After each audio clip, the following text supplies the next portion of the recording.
السلام علیکم کلاس، بسم اللہ الرحمن الرحیم۔ آج ہم آپ نیو لیسن شروع کرتے ہیں اور یہ ہے ہمارے حمد جو پچھلی دفعہ ہم نے پڑھی تھی، اس کے الفاظ معنی آج سیکھتے ہیں۔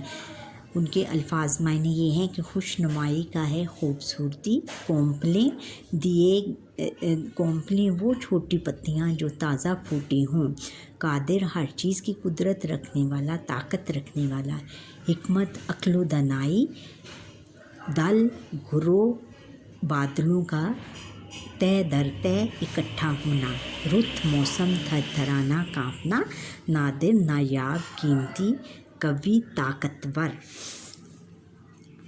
اچھا، اب دیے گئے اب سوالوں کے جواب ہم نے دینے ہیں۔ دیے گئے سوالوں کے جواب دیں۔ ہر شے کے بنا دیے ہیں جوڑے سے کیا مراد ہے؟ ہر شے کے بنا دیے ہیں جوڑے سے مراد ہے کہ اللہ تعالیٰ نے ہر چیز کو جوڑوں میں پیدا کیا ہے۔ کیا انسان، کیا حیوان؟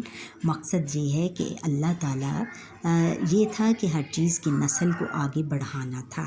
اس نظم میں جن موسموں کا ذکر ہے ان کے نام لکھیں اور کسی ایک موسم کی خصوصیات بیان کریں۔ اس نظم میں شاعر نے 4 موسموں کا ذکر کیا ہے: جھاڑا، گرمی، بہار اور برسات۔ سردی کے موسم میں ہم ادھر لیں گے سردی کا موسم۔ سردی کے موسم میں ہر کوئی دھوپ میں بیٹھنا پسند کرتا ہے، گرم کپڑے پہنے جاتے ہیں، گرم مشروب زیادہ پینا شروع کر دیتے ہیں۔ اور اگر بارش ہو جائے سردی کے موسم میں تو آگ جلا کر بیٹھ جاتے ہیں لوگ، پھر ہیٹر بھی لگا کے اس کے سامنے بیٹھ جاتے ہیں۔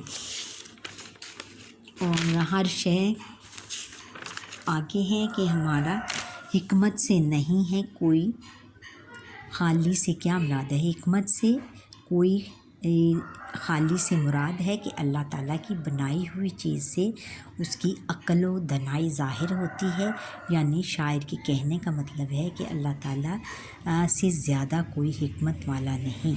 اللہ تعالیٰ کا شکر کس طرح ادا کیا جا سکتا ہے؟ 2 باتیں بتائیں۔ اللہ تعالیٰ کا شکر ادا کرنے کا سب سے پہلا طریقہ یہ ہے کہ ہم اللہ تعالیٰ کی عبادت کریں اور اس کی نعمتوں کو دیکھ کر اس کا شکر ادا کریں اور اس کی بنائی ہوئی چیزوں کو کبھی برا نہ کہیں۔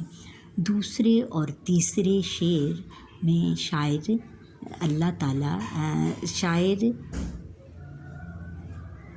دوسرے اور تیسرے شعر کی نثر بتائیں۔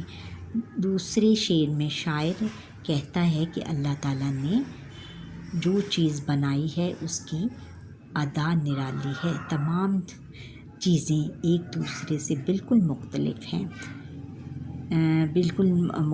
ہیں، ذائقے، خوشبو اور خوبصورتی کے لحاظ سے اللہ تعالیٰ کی بنائی ہوئی ہر چیز اس کی عقل و دانائی ظاہر کرتی ہے اور ہر چیز اس سے ڈفرینٹ ہے، وہ رنگ، ذائقے، خوشبو اور خوبصورتی کے لحاظ سے بالکل الگ نظر آتی ہے۔ یہی اللہ تعالیٰ کی حکمت ہے۔ تیسرے شعر میں شاعر کہتا ہے کہ اے اللہ تعالیٰ، جو تاروں والی رات آپ نے بنائی ہے بہت خوبصورت لگتی ہے۔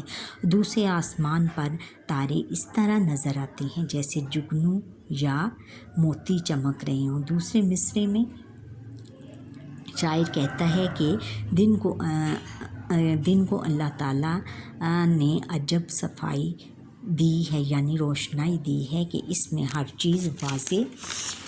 چیز واضح نظر آتی ہے، کیا پھول، کیا پھل، کیا انسان، کیا حیوان، ہر چیز دور سے واضح اور خوبصورت نظر آتی ہے، خوبصورت نظر آتی ہے۔ اب ہمیں آگے چلنا ہے کہ یہ اس